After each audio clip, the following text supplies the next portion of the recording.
Salut les judokas, durant 15 jours, je vous propose de suivre la folle aventure de 6 judokas français de 18 à 65 ans qui réalisent enfin leur rêve, venir faire du judo au Japon. Alors c'est sur un projet un peu particulier qu'on a organisé avec Tanguy Sensei. Lui aussi, Tanguy, il vit au Japon ici comme moi, et on a eu envie de les préparer durant 15 jours à une compétition japonaise qui aura lieu à Osaka grâce à une bonne dizaine d'entraînements organisés sur les 15 jours. Bien sûr ici au Kodokan, c'est mythique, mais surtout dans des clubs de quartier, dans des petits dojos, des universités, des lycées, des sport centers, bref, on les emmène un peu partout pour faire du judo, pour rencontrer des Japonais, échanger avec eux. On a vraiment à cœur que ce soit un projet d'échange, d'immersion dans la culture japonaise. Et donc, je vous invite à écouter leurs découvertes et leurs ressentis sur leurs entraînements jour après jour. Si vous voulez soutenir ce genre de voyage un peu particulier, n'hésitez pas à mettre un pouce ou un abonnement ou un follower ou un bon commentaire, enfin ce que vous voulez. Mais en tout cas, ça fera connaître cette initiative et on espère pouvoir peut-être la réorganiser l'année prochaine. À eux la parole maintenant. Ce soir où et quoi?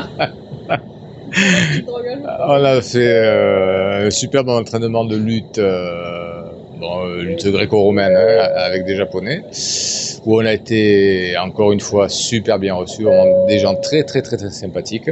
C'est un tapis rond, comme une cible, qui ressemble à une cible en fait, assez grand, plus grand que ce que je pensais. Le sensei est assez costaud, et bon, on a démarré en douceur, avec un petit échauffement, des petits saltos. Non, on n'a pas commencé par les saltos. On a fait des uchikomi, de lutte, et bien détaillés, comme la différence avec un uchimata de judo et un uchimata de lutte, avec ce blocage du coude qui est intéressant, parce qu'on peut s'en servir aussi au judo. D'ailleurs, c'est ça que j'ai retenu principalement du cours, c'est que toutes ces nouvelles saisies sans saisie d'un tissu, ça peut nous servir en judo quand justement on n'arrive pas à prendre un kumikata fort.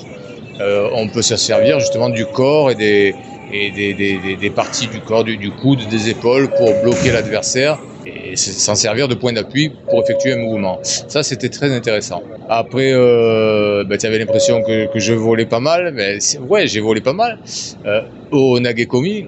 Mais en fait, leur tapis est beaucoup plus souple que le nôtre, donc les chutes sont moins violentes que ce que ça peut paraître. Et je me suis régalé, voilà, il fallait que je te le répète, et je te le répète volontiers.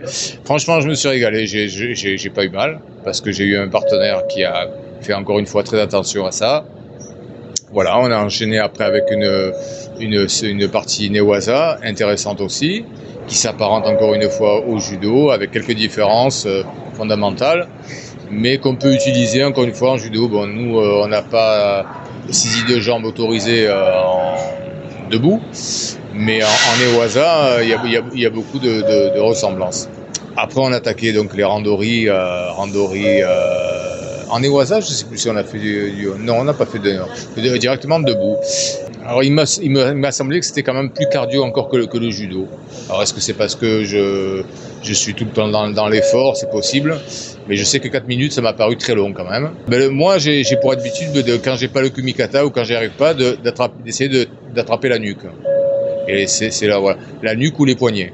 Et après, bon, j'ai appris que chez eux, on peut se jeter dans les jambes et saisir les jambes. Donc je m'en suis pas privé, en tout cas j'ai essayé.